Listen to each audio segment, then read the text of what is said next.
Introduction. For most people, time management means organizing yourself around the most important tasks or making efforts to squeeze more in a day. Too few pay the attention they should to those little time wasters that can make a huge hole in our time. When we fail to manage these little time wasters efficiently, we actually fail to move forward towards our goals because the energy that easily goes into the former is energy that could have been employed for the accomplishing of the latter. While getting rid of the major time wasters is usually about our ability to manage ourselves in terms of energy and prioritization, getting rid of the smaller time wasters is often seen as being about the ability to handle people and distractions. Big or small, time wasters are related to our habits and our routines. When we operate on time wasters, we operate on our internal structure and our acquired behavior. Getting rid of time wasters takes, time. It's a process of undoing what you've taught yourself to do through repetition. It takes repetition to undo repetition. Communication, interaction has been indicated as the central theme of small time wasters. If we think about it, it makes perfect sense. All conflicts between people, as well as the lack of progress in relationship, regardless of the latter's nature, originate from poor communication. Poor communication is often just poor timing. For example, if we waste 5 minutes of our energy and time in an irrelevant talk that should have taken 50 seconds, and we do that a few times during the day, unknowingly we might just build frustration and irritation that will unleash later on, when we should really spend more time in a relevant talk, but for which we no longer seem to have the necessary energy and patience. We might call them little time wasters, but in fact, the amount of time they can rob us of in time can be shocking. So the first thing we need to be clear about is that the way we interact with people and manage our relationships is closely connected to the amount of time we waste day to day. It's not enough that we try to discipline ourselves and organize our time more efficiently. Unless we are transparent with some of our habits and practices so that others can be aware of the things that matter to us and learn to respect them, our progress in terms of productivity is going to be quite limited.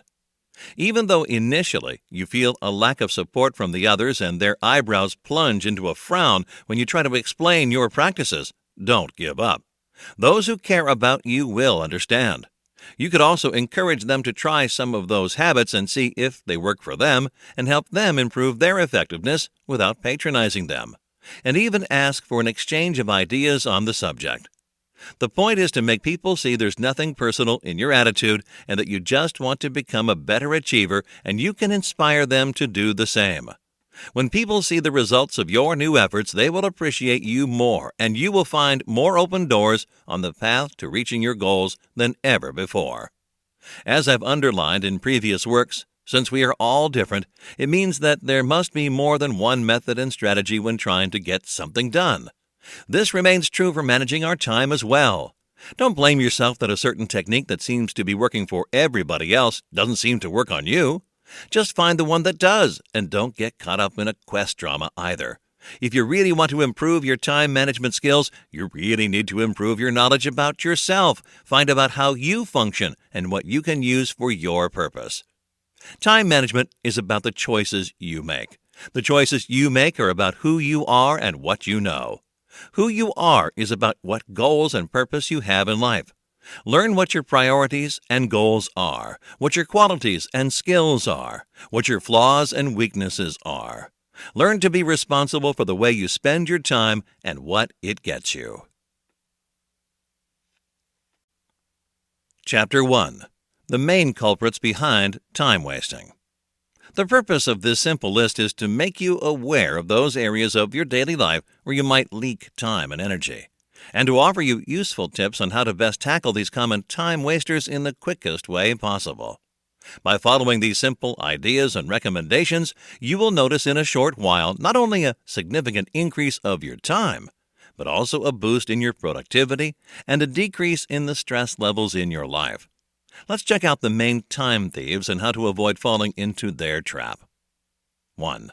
First, let's investigate those internal time wasters we generate ourselves through our bad habits and our lack of organization. While others may have a more varied list here, for me they all revolve around these two major issues: the lack of planning and focus and procrastination. The lack of planning and focus. These are ranked the top felons in all studies and books on time management. I don't think it takes a genius to understand why. When you lack organization and focus, you are practically drifting, jumping from one thing to another without a solid coherence in your doing and without a solid connection between your wishes, thoughts, and actions. In other words, your flow is missing. And what is productivity and efficiency if not the feeling of everything flowing? If you fail to define your goals, failure will define you. In my work, 9 Routines of Successful People, I tackle the topic of goals extensively, their role in our life, why and how to set them, and the best ways to work on achieving them. Procrastination. Don't we all know this one? Yep, the ferocious time devourer. Actually, I call it a goal devourer because it can harm your life at the very core of it, your purpose in life and your right and opportunity to be happy. You've probably heard this before. Being productive is not about working more or harder, it's about working wiser. So what does it mean to work wiser? It may sound painfully simple, but once you switch to action, it kind of stops being that simple. But again, here you need a strategy. You can also check my book, What is Your Strategy? A Guide to Making a Perfect Strategy for Anything, for an insight into the strategic mind. A good strategy gives your mind some space to breathe by simplifying things and making sure there's not too much on your plate at once. The main factor that might prevent you from being able to simplify things and allow yourself that space is opposition. We tend to oppose and resist to so many things in our life, changes, situations, emotions, and even people. This becomes a vicious circle as through that opposition, we are going to remain stuck in that type of situation, with that type of people, with those emotions which will continue to feed our resistance. Study it well, as it is the root of all blockages. Procrastination is a sort of a blockage in itself. We refuse to deal with things on the spot when they occur, and we continue to project a better solution in the future, holding on to the idea that something external will change things to our benefit without us having to make all that effort, or to the idea that we're going to be better prepared to deal with that situation sometime in the future. The hard truth is that there's no productive, bright future ahead without a productive present, and there's no productive present without focus and strategy. Whenever you feel that you are backing off from action, just jump into it. It doesn't matter how well you'll do it. What matters is to see yourself addressing the challenges as they come, being in the now. You will create an extraordinarily healthy habit, and you will start feeling good about yourself immediately. Closely observe the explanations or reasons you feed yourself when actually trying to avoid the issue that you are facing at that moment. Don't judge yourself. Just see through them. Leave them to simply be what they are, poor excuses, and start the doing, knowing that once you put the wheels of action in motion, the mechanism of productivity will run a whole lot smoother. Phone. When you're working and trying to focus on an important task, turn your phones onto silent or turn them off completely, if you can't handle the temptation. Additionally, make sure to take time to return your missed calls. A good way to prevent being called at improper hours is to make a schedule for your availability in terms of phone calls and make it known to your contacts. I know some people who keep a personal mobile phone just for close friends and family, thus avoiding being contacted by acquaintances, colleagues, or bosses when they go for a weekend vacation, for instance. Less is more. Conversation is an art. While this means knowing to listen, to guess your interlocutor's mood, how to avoid conflicts, what tone of voice to use and when, the power of certain words and phrases, etc., it also means being efficient, which in this case is synonymous with keeping it short. There will always be people in our circles who just like to drag small talks a bit too much, and our ability to handle those people and those conversations can save us a lot of precious time. If you know beforehand a certain call will take too long or too much of your energy and it is not a matter of urgency, postpone it for when you have both the time and energy to address it. It doesn't mean you're procrastinating, but merely saving your focus for what you're doing now. Mail, email. Only check your emails a couple of times a day and set a specific time for that.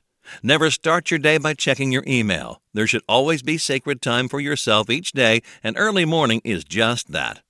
Don't get caught up in must matters, irrelevant mails, or chatting before you get to do something for yourself, like a little workout, a healthy breakfast, scheduling your task for the day in case you haven't done it the night before. When you're not using your email client, close it. Email notifications can be quite a distraction and an absolute time waster. Learn how to properly handle your emails. Develop a strategy. Start by setting up folders and filters in your email client to automatically sort out and file email messages. Keep your inbox clean. It gives you the feeling of a clear mind. Schedule daily time for when you want to send and respond to emails. Computers. As soon as you start working on your tasks, turn off any instant messaging app. Every time you're done using a program, a file, or a tab in your browser, close it down. Besides avoiding to get distracted by various things, you will also help your computer work better on what you need to do, which equals less CPU usage. If you find yourself playing those little computer games dubbed time wasters, though any game played for an irresponsibly long period of time can be dubbed as such, either limit the amount of time you play them by setting a specific interval or uninstall them completely. If you play online, just don't open that website or block it within your browser settings altogether. Meetings.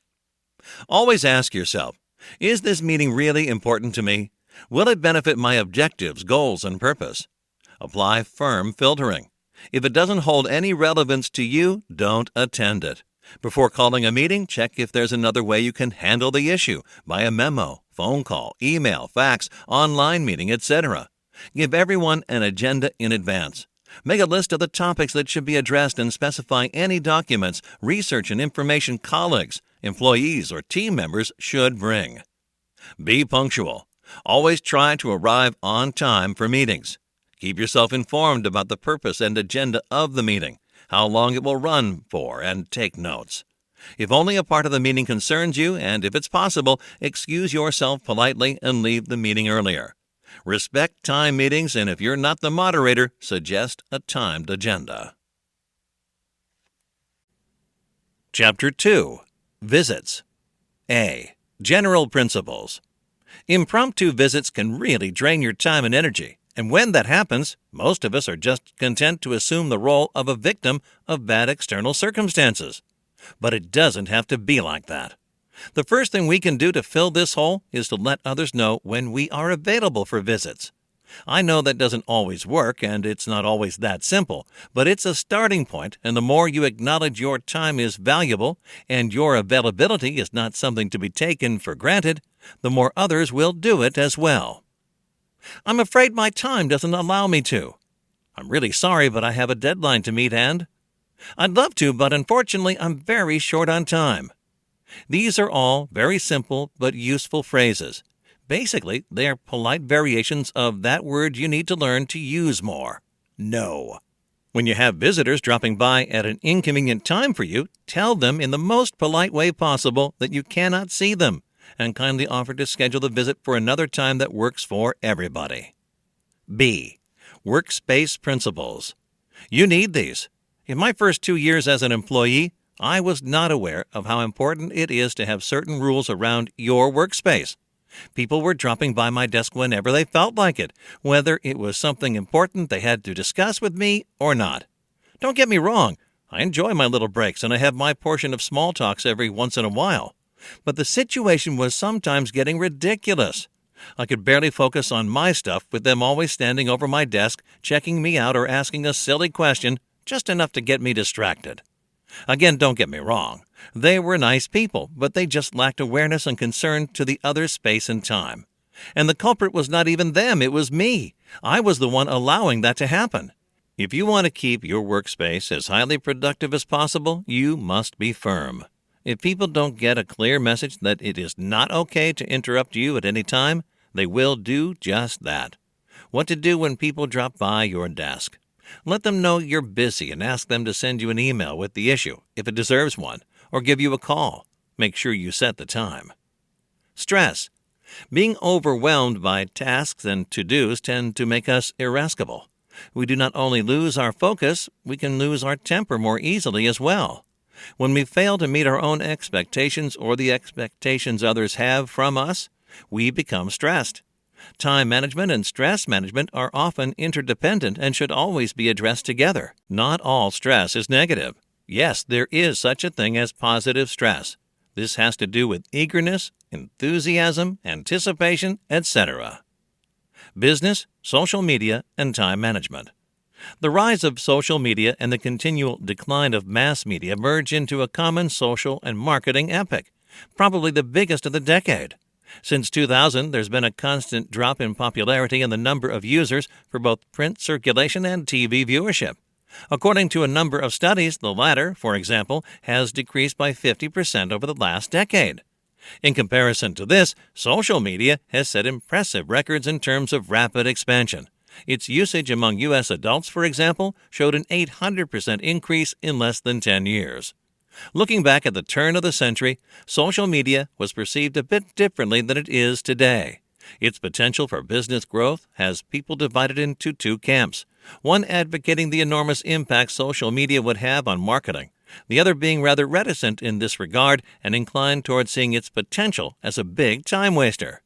Meanwhile, social media has proved its power beyond any doubt and denial, and it's among the first aspects to consider when launching a small business or startup. Furthermore, it has established itself as a platform that anyone can access and use as long as they have something as simple as an internet connection. One of the great advantages of social media is its huge capability when it comes to being used as a fairly low-cost platform for organizations to implement marketing campaigns. The incredibly fast shift from mass to social media has led to an incredible development of marketing messages. Their relevance increased dramatically as a new, more efficient and inexpensive type of message emerged, a data-powered and personalized one. However, now that we've talked a little about the advantages of social media and that we recognize its relevance in our general life as well, we also need to point out its impact upon our time and, more specifically, how much time it can cause us to lose if we lack a proper management in this respect. To be honest, at this moment, there are more ways, and it's a lot more easier than ever for people to lose their focus and ultimately drop in productivity due to the myriad of possibilities and opportunities social media presents. 1. Lacking a good strategy. Launching a new business without a good strategy is like sailing a big ship without a crew.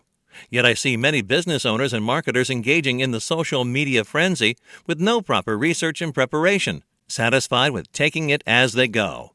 It's kind of surprising to see their naivety, thinking that just because it's all about Facebook, Twitter, and YouTube, channels everybody is using, everybody can efficiently implement them in their business without a solid study and research on them. So what should be the starting point for your strategy before jumping full on into the social media marketing vortex? The simple answer? To successfully reach and maintain a connection with your target market. Often the efforts go more on keeping up with every new tool that emerges rather than following this simple rule. In applying it, you need to clarify the results you hope to get through your social media implication. Hence the recurrence of that primordial step, defining your goals. This leads us to the next point on our list. But let's just linger on a little more at the strategy issue. 2. Lacking general focus. The purpose of using social media in business is to help you achieve those goals faster. But you must be clear and specific about them so you know what tools are best for this purpose and learn how to best use them. Just ask yourself what social media platforms will help your business grow the fastest. Don't get lost in all the options out there. Decide on only one or two such platforms and keep your focus on them. 3. Lacking a specific focus. If general focus was all about goals and the ways to achieve them, this one is about tasks and avoiding any distractions until you complete them. Here, managing social media wisely is again crucial. There might be tones of tweets and comments that seem to demand a response from you. Filter only those relevant and set a time for doing that. Don't interrupt your activities to respond to people on different social platforms. Over the last few years, it has become an increasingly addressed question whether companies should monitor their employees' use of social media. The number of those fired over social media activity has also increased dramatically, and employers have adopted various practices with respect to this issue, from checking a candidate's online behavior before deciding to welcome him or her in the company to blocking the employee's access to social media websites. But that is another debate altogether and does not make the object of our study here. A recent article called The Science Behind Task Interruption and Time Management draws attention to the results revealed by a study conducted by Dr. Gloria Mark, Associate Professor at the Donald Bren School of Information and Computer Sciences at the University of California. According to this study, on average, workers get interrupted every 3 minutes, which means about 20 times per hour. While most of those interruptions are small and only eat seconds or minutes of our time, the bigger and more damaging interruptions break our workflow 4 times per hour. Very few consider another aspect of this type of interruption. When you're interrupted, you don't immediately go back to the task you were doing before you were interrupted. In fact, workers tend to take on 2 additional tasks in between the interruption and returning to whatever it was they were doing before. You can probably relate to that feeling of guilt that almost always follows our lack of determination and good time management, which allows these distractions to interfere with our work. It only makes sense, then, that Dr. Mark also found out that, in an effort to make up for distractions, individuals try to work harder and faster at the expense of their personal well-being and, to some extent, the quality of their work. Many come to meet this problem with a simple solution: avoid interruptions altogether. Well, that's not how it works, especially since it's more than your social media notifications and phone ringing that can cause unplanned pauses. Reportedly, we are responsible for 44% of the interruptions in the first place.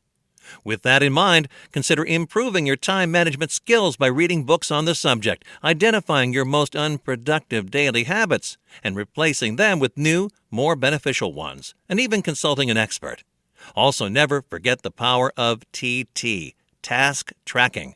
Whether you are using pen and paper or a dedicated app, task tracking can definitely help you recognize quickly your personal or your business's biggest time wasters. Just start applying task tracking right away and prepare to be stunned by where your time is flying. Another very useful thing you can start applying daily to combat frequent interruptions is prioritization. Tackle the important tasks first. It will be a smart use of energy. Harder tasks require more energy, and if you leave them for last, you will find yourself lacking the willpower and stamina to complete them. And it will give you a sense of accomplishment and relaxation after the first part of the day. 4. Lacking an agenda to-do list. 5. Lacking outsourcing. So, it's now common knowledge that social media is almost an indispensable element of any business strategy. However, when it comes to implementing this element efficiently into a marketing campaign, not everybody invests the knowledge that can make this implementation relevant and successful. While social media is now one of the most advocated ways to promote your business, raise awareness, get exposure, and create a community, it can also be a black hole, sucking a great deal of your time and energy. So it takes awareness to create awareness, which means that once you know the advantages, but also the traps of using social media, you should be able to make smart choices about its role in your life and business. Conclusion. Toltec master and author Don Miguel Angel Ruiz once compared life to dancing. He said, "If we have a big floor, many people will dance. Some will get angry when the rhythm changes, but life is changing all the time." For me, he is saying here, let go of the resistance, what we were also referring to when discussing about procrastination earlier in the book. Don't fight against the natural flow of things. Adopt and be consistent. You might be saying, yes, but if life is changing all the time, how can you have consistency? Everything is overwhelming. Well, here comes in the so-called secret. Consistency is found through rhythm, your rhythm.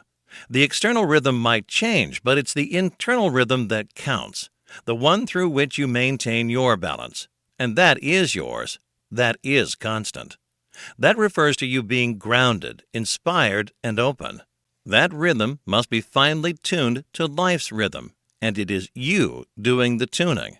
And it is your own personality and focus and discipline that build this internal rhythm. It takes time and commitment, but it is all worth it. Your daily rhythm makes the difference.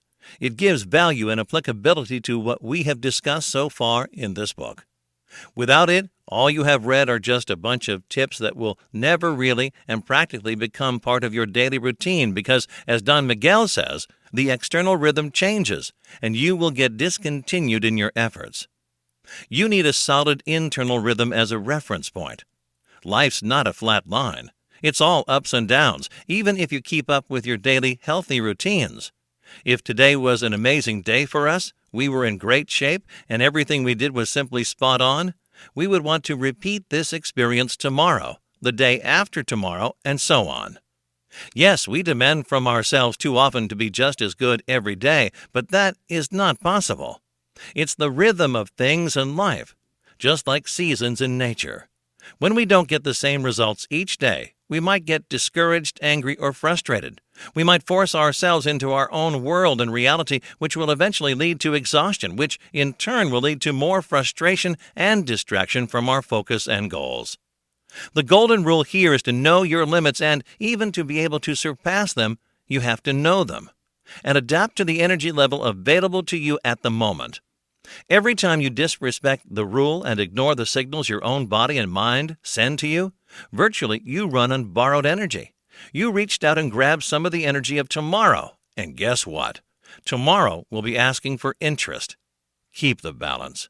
Don't stubbornly force yourself into today, because tomorrow will force itself into you, and that's when and how breakdowns occur.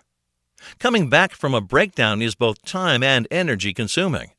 You do want continuity and consistency. If you go to any good life coacher, he or she will definitely talk about finding your rhythm and maintaining a good balance between work and play. Finding your rhythm is about offering yourself time for those things that matter to you the most outside of your work. There is such a great pressure in trying to keep up with every part of your life, work, relationships, hobbies, etc., that it can get really hard to avoid burnout and a feeling of disorientation. When those occur, it means you have neglected your internal rhythm. Everything around you has rhythm. When you don't harmonize yourself with it, you are creating resistance. When you live within your natural beat, you accomplish what you want with less stress and more confidence. So what does it mean to live within your rhythm? For me, it means ending the day with a sense of accomplishment, feeling good about yourself, being in keeping with my schedule, being focused on each single task at a time, on one hand, and being focused on my higher goals throughout the day on the other hand, being in good communication with everybody from strangers on the street to family and friends. 1. Observe the rhythm all around you. 2. Apply rhythm all around you. 3. Strive for clarity. Balance the logical thinking with the lateral thinking in all your thinking process. Be firm and determined to identify and remove foolish emotional thoughts that produce fear, a lack of confidence, worry, anger, irritation, sadness, or depression. They all have a great destructive potential, but they all stem from thoughts from the mind. So identify their source and nip this potential in the bud. Never try to find the solution of a problem or make an important decision while in a state of worry or anger. First, eliminate the negative thoughts and emotions. Use meditation, prayers, breathing exercises, and walking in nature for this. And then when you sense your mind is clear and free from those blocks, return to the decision-making process. It's not very realistic and effective to give the same amount of efforts to every aspect of your life every day. Remember what we said earlier. Life is changing all the time. Your rhythm is connected to your power and openness to adapt to those changes. Give up the struggle to keep up with all the daily loads and musts. It's a Sisyphus work. Give up the pressure. Welcome both the ups and downs, the changes of external rhythm, and take pleasure in those changes. Focus on understanding what specific time of life you are experiencing right now, and plan your actions based on this specific stage, aiming at getting the best possible version of you right now, not sometime in the future. Do not live in expectations, but in your current life frame.